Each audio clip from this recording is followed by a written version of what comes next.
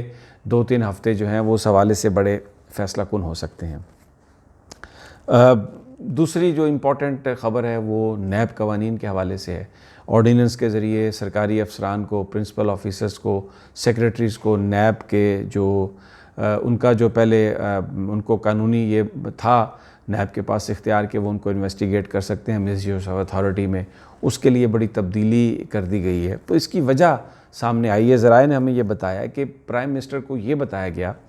کہ جو بڑے ہاؤسنگ پروجیکٹس ہیں پاکستان تحریک انصاف کے، 50 لاکھ گھروں کا جو منصوبہ ہے، اس منصوبے کے حوالے سے بیوروکریٹس فائلز پر دستخط کرنے کے لیے تیار نہیں ہیں. اور وہ یہ کہتے ہیں کہ کیونکہ ہمیں نیب انویسٹیگیٹ کر سکتا ہے، ہم اگر کسی بھی کاغذ پر دستخط کرتے ہیں، کسی بھی چیز پر دستخط کرتے ہیں تو ہمارے خلاف نیب چلا جاتا ہے، ہم جیل میں جانے کے لیے تیار نہیں ہیں. یہ ایک غلط طریقے سے پرائم منسٹر ہاؤس میں بیٹھے ہوئے کچھ لوگوں نے وزیر اعظم کو گمراہ کیا ہے، اس حوالے سے غلط انفارمیشن دی ہے. پرائم منسٹر نے کرپشن پر کوئی سمجھوتا نہیں کیا. پرائم منسٹر نے عمران خان آج بھی اپنی اس سوچ پر ڈٹے ہوئے ہیں کہ میں کرپٹ لوگوں کے خلاف کسی طرح بھی کوئی ان کو نرمی نہیں دوں گا. لیکن یہ جب بتایا گیا کہ آپ کی یہ جو 50 لاکھ جو گھروں کی اسکیم ہے غریبوں کے لیے، جو آپ یہ اکاموڈیشن پرووائڈ کرنا چاہتے ہیں، یہ نہیں ہو سکتا اور اس کے لیے بیوروکریسی کا یہ فیئر ختم کرنا پڑے گا، تو پرائم منسٹر اس بات پر رضامند ہوئے کہ ٹھیک ہے، پروسیجرل لیپس جو ہے، تھوڑا بہت جو کمی بیشی رہ جاتی ہے اس کی بنیاد پر انویسٹیگیشن نیب کو نہیں کرنی چاہیے، آفیسرز کو نہیں ڈرانا چاہیے، کیونکہ اگر یہ کرپشن ثابت ہو، انہوں نے کوئی جائیداد اس میں بنائی ہے تو پھر ان کو پکڑا جائے. یہ قطعی طور پر غلط پکچر پیش کی پرائم منسٹر کو، جو بھی ان کے ایڈوائزر ہیں، کیونکہ سرکاری افسران کے خلاف ایکچولی نیب نے کچھ نہیں کیا. میں آپ کو فگر دے دیتا ہوں. ٹوٹل 1261 ریفرنس نیب نے دائر کیے ہیں سرکاری افسران کے خلاف. ان میں سے جو سرکاری یعنی ٹوٹل جو ریفرنس ہے وہ 1261 ہیں. سرکاری افسران کے خلاف جو ریفرنس ہیں وہ 5% سے بھی کم ہے، ان کی تعداد 60 سے بھی کم ہے. تو یہ ایک پرسیپشن قائم کیا گیا، میڈیا نے اس میں رول پلے کیا، اس میں جو نواز شریف کی جو ساتھی ہیں، جو اپوزیشن ہے، انہوں نے رول پلے کیا، اور بہت سارے لوگ جو تحریک انصاف میں ہیں جن کے خلاف انکوائریاں فائنل ہو چکی تھیں، انہوں نے یہ بات پرائم منسٹر کے کان میں بار بار پھینکی. پرائم منسٹر کو یہ تصویر دکھائی گئی کہ اگر آپ سرکاری افسران کو نیب کے اختیارات سے باہر نہیں نکالیں گے تو جو 50 لاکھ گھروں کا پروجیکٹ ہے وہ کمپلیٹ نہیں ہوگا، غریب کو گھر نہیں ملے گا. جو آپ اپ لفٹ کرنا چاہتے ہیں یہاں پر متوسط طبقے کو، غریبوں کو، ان کی زندگیوں کو، وہ آپ کام نہیں کر سکیں گے. تو پرائم منسٹر کو انہوں نے اس لیے کنونس کیا اس بات پر. یہ ہے وہ نقطہ جس کو اب یہ بنا کے پیش کر رہے ہیں کہ جناب دیکھیں نا، یہ تو کرپشن پہ یو ٹرن لے لیا اور ان کو نکال دیا، اور پرائم منسٹر نے یہ کہہ دیا. اب ایک اور ٹوپی ڈرامہ اپوزیشن کرے گی. اس پر آپ دیکھیں نون لیگ اور پاکستان پیپلز پارٹی کی یہ ڈیمانڈ رہی ہے کہ نیب قوانین کو، نیب کو ختم کر دیا جائے. اور اب یہ نون لیگ والے عدالت میں بھی چلے گئے ہیں، چیلنج کر دیا انہوں نے. جو ہمیں ذرائع بتا رہے ہیں کہ اسمبلی کے اجلاس میں بھی نیب کے آرڈیننس یا نیب قوانین کے حوالے سے اپوزیشن بڑا ایک واویلا کرے گی، بڑی بحث کرے گی، اور ایک تاثر یہ دیا جائے گا کہ وہ بالکل کوئی کمپرومائز اپوزیشن نہیں کرنا چاہ رہی تاکہ تحریک انصاف کی پولیٹیکل ساکھ جو ہے وہ خراب ہو۔ لیکن اس دن بھی پھر اس طرح سے دباؤ ڈال کر کوئی ایک دو شکیں اور مزید نیب کا جو یہ پرپوزڈ یہ سب کچھ جو لیجسلیشن ہے، جو آرڈیننس ہے، اس میں سے نکال کے تو رعایتیں اپوزیشن لے گی اور پھر اس کی منظوری دے دی جائے گی۔ پارلیمنٹ میں بھی یہ ان پارٹیز کی کمٹمنٹ ہے، لیکن اس سے پہلے عوام کو بیوقوف بنانے کے لیے ایک بڑا ٹوپی ڈرامہ اور بڑا احتجاج کریں گے۔ بہرحال یہ میں نے آپ کو وجہ بتا دی ہے کہ پرائم منسٹر نے کوئی اس کی جو منظوری دیا ہے وہ اس لیے نہیں دی کہ وہ کسی کو رعایت دینا چاہتے ہیں، ان کو یہ تصویر دکھائے گی کہ یہ اگر 50 لاکھ گھر آپ نے بنانے ہیں تو یہ آپ کو کرنا پڑے گا، وگرنہ بیوروکریسی ان پروجیکٹس کی فائل پر سائن نہیں کرے گی اور یہ آگے چیزیں موو نہیں ہوں گی۔ اب جو آخری بات ہے، آج جمعۃ المبارک ہے اور اس بات کی بڑی توقع ہے کہ جو لیجسلیشن ہے آرمی چیف کی مدت ملازمت کے حوالے سے وہ آج ہو جائے گی۔ پیپلز پارٹی نے بھی دے دیا ہے، اس میں کہہ دیا ہے کہ ہم اس کو ووٹ دیں گے۔ نون لیگ پہلے ہی اس بات کو کہہ چکی ہے کہ ہم کوئی سیاست اس پہ نہیں کرنا چاہتے، لیکن جو لوگ وہ دانشور جو ووٹ کو عزت دو کا جب نعرہ لگایا تھا نواز شریف صاحب نے، در حقیقت وہ نعرہ فوج کے خلاف تھا، ووٹ کو عزت دینے کی بات نہیں تھی، پاکستان کی عدلیہ اور فوج کو کم کرنے کی بات تھی۔ اب اگر حالات نے انہیں یہ سمجھایا ہے یا وہ خود سمجھ گئے ہیں کہ یہ چیزیں ان کو نہیں کرنی چاہیے تھیں اور اس سے وہ پیچھے ہٹ رہے ہیں، تو اس پر ان کے وہ لوگ جو پیچھے کھڑے ہوئے تھے آ کے اور کہہ رہے تھے کہ بس میاں صاحب ہی سب کچھ ہیں، نون لیگ ہی سب کچھ ہے، پیپلز پارٹی سب کچھ ہے اور تحریک انصاف نے برباد کر دیا اور فوج کے ہاتھوں برباد کروایا، وہ اب میاں نواز شریف صاحب کو بھی وہ گالیاں انہوں نے دینا شروع کی ہیں سوشل میڈیا پر اور وہ الفاظ استعمال کیے ہیں۔ میاں صاحب خود سوچیں کہ یہ وہ لوگ ہیں جو ان کے پیچھے کھڑے تھے، تو کیوں پیچھے کھڑے تھے؟ ان کا مقصد کوئی ووٹ کو عزت دینے کی بات نہیں ہے۔ یہ لوگ اتنی بری طرح ایکسپوز ہوئے ہیں، یہ صرف پاکستان کی فوج کے مخالف ہیں۔ فوج کے کیوں مخالف ہیں؟ کیونکہ وہ پاکستان کی بات کرتی ہے، وہ بھارتی ہیجمنی کو قبول کرنے کے لیے تیار نہیں ہے، وہ امریکہ کی ڈکٹیشن لینے کے لیے تیار نہیں ہے، اور عدلیہ آئین اور قانون کے مطابق فیصلے کر رہی ہے۔ ماضی میں وہ ایک مخصوص طرز کے فیصلے ہوتے رہے، اب وہ فیصلے نہیں ہو رہے۔ یہ تکلیف ہے جس کی وجہ سے فوج بھی نشانہ ہے، پاکستان کی عدلیہ بھی نشانہ ہے۔ لیکن دوستو ساتھیو، اچھی خبر یہ ہے کہ آج یہ لیجسلیشن ہو جائے گی اور اس کے بعد ونس فار آل یہ معاملہ سیٹل ہو جائے گا، اور سپریم کورٹ سے بھی اس بات کی توقع ہے کہ وہ اس پر بہت ایک سیر حاصل گفتگو کرے گی سنجیدگی سے، کیونکہ جو اطلاعات ہیں چیف جسٹس گلزار کی سربراہی میں ایک 5 ممبر لارجر بینچ اس مقدمے کی سماعت کرے گا جو حکومت نے درخواست دی تھی اس فیصلے کے خلاف۔ تو اب دیکھتے ہیں جیسے جیسے یہ چیزیں انفولڈ ہوتی ہیں، میں انشاءاللہ تعالیٰ آپ کی خدمت میں ہم یہ پیش کرتے رہیں گے۔